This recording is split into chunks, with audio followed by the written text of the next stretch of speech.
Now my brother's living upstairs, just right above my head, and he's got a lock to his key. He's got a lock to the door. No one else has got a lock to the door. Everyone's doors are open. My brother's not got a lock to the door. Now what I'm thinking is they've got someone with a tag on him or something like that, and they're acting like someone's being held hostage in that room, but they're faking it. Someone. I lost my house key at a house. This boy named Riaz. He looks exactly like the guy from who framed Roger Rabbit, the guy with the googly eyes, the bad guy, the real big bad guy in the film. He looks like Christopher Lloyd or something like that. He says his mum works with mental people, so they've got me somehow put into a mental hospital. And his car used to be parked outside my house for a few days. His car was parked outside my house, and then I don't know what he did. She might have been close to my husband using her phone at the time. She was using voice changes. She was using pictures showing that this is a good looking woman and then somebody else would be speaking and somehow she'd be there as well. But what do you call it? His car used to be parked outside my house. His mother works in this anti-psychotic kind of place. He's doing schizophrenic people, that's what he was saying. So they've got me put into a mental hospital somehow. And it's like a bit twisted.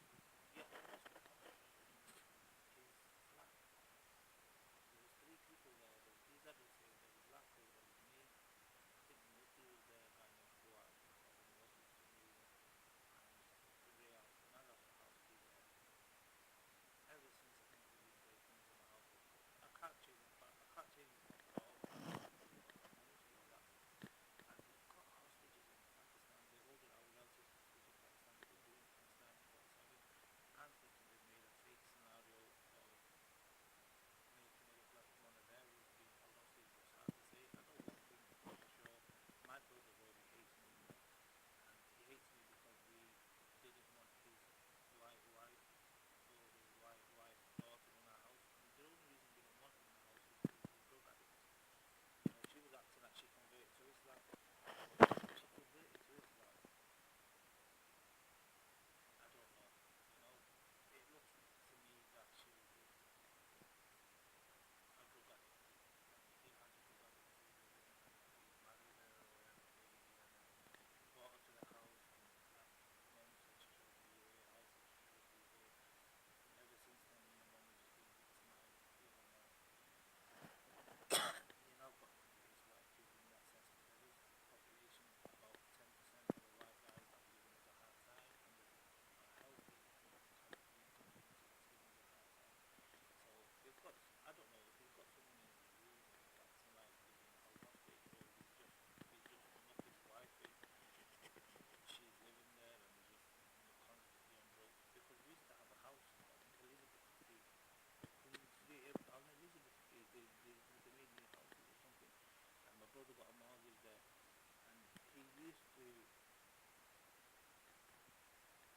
have his girlfriend there, and she was constantly on drugs. And I went there once. This is when I used to run the factory on Road.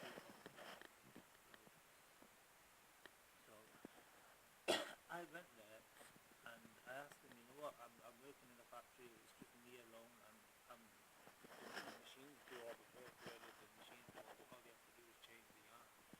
And I was sat there.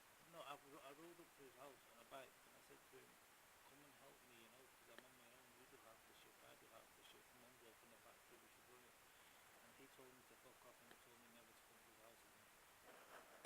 The odd thing was, when I went inside the house, there was loads of flies everywhere, and him and his girlfriend was just, it was as if they was injecting heroin completely out of this world.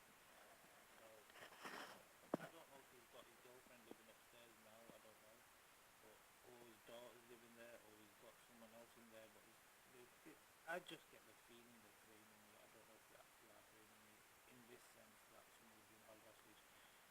Having said that, the whole our village being held hostage, our elders being held hostage. That's all true. Now, there's Izzat Hussein and the Shias are doing this.